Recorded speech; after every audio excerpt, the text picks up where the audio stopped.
கேட்கிறதற்கு தீவிரமாயிருப்போம். அமெரிக்க அதிபர் பிராங்க்லின் ரூசல்வெல்ட் வெள்ளை மாளிகையில் செயற்கையான சிரிப்புடன் தன்னிடம் ஏதோ ஒரு சில வார்த்தைகளை உதிர்த்துவிட்டு கை குலுக்கி தினமும் தன்னை காண நிற்பவர்களிடம் தான் சொல்வதை அவர்கள் கேட்கிறார்களா என்று அறிய ஆவல் கொண்டார்.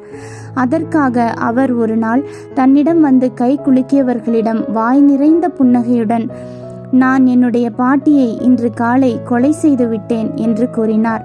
கை குலுக்கியவர்கள் அவர் ஏதோ சொல்கிறார் என்றும், ஆனால் அவர் என்ன சொன்னார் என்பதையும் கவனியாமல், என்ன அருமையான வேலை, ஓ இந்த அற்புத வேலையை தொடர்ந்து கை கொள்ளுங்கள் என்று பாராட்டினார்களாம். கடைசியில் வேறு நாட்டிலிருந்து வந்திருந்த ஒரு தூதுவர் மட்டுமே அவர் சொன்னதை சரியானபடி கேட்டார். அதற்கு ஒரு சிறிய புன்சிரிப்புடன் அது அவர்களுக்கு ஏற்றதே என்று கூறினாராம். ஆம் பிரியமானவர்களே, யாருக்கும் மற்றவர்கள் சொல்வதை கேட்பதற்கு விருப்பமில்லை.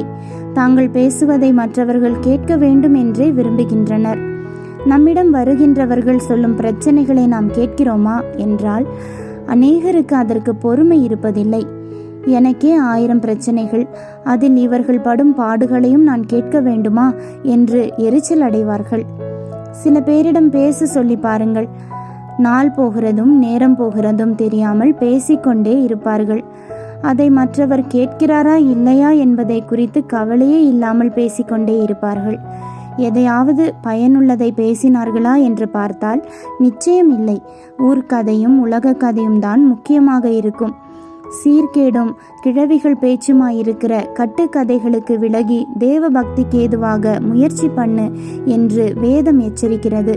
ஆகையால் என் பிரியமான சகோதரரே, யாவரும் கேட்கிறதற்கு தீவிரமாயும் பேசுகிறதற்கு பொறுமையாயும் கோபிக்கிறதற்கு தாமதமாயும் இருக்க கடவர்கள் என்றும் ஆலோசனை கூறுகிறது. ஆனால் நாமோ பேசுகிறதற்கு தீவிரமாயும் கேட்கிறதற்கு பொறுமையாயும் இருப்பதால் தான் அநேக பிரச்சனைகள் இந்த உலகத்தில், வீடுகளில், சபைகளில் காணப்படுகிறது. தேவன் நம்மோடு பேச வாஞ்சிக்கிறார். அவர் பேசுவதை கேட்கிற காது அநேகருக்கு இல்லை. எப்போதும் நாமே பேசிக்கொண்டிருக்கிறோம். அவர் பேசுவதை கேட்போம்.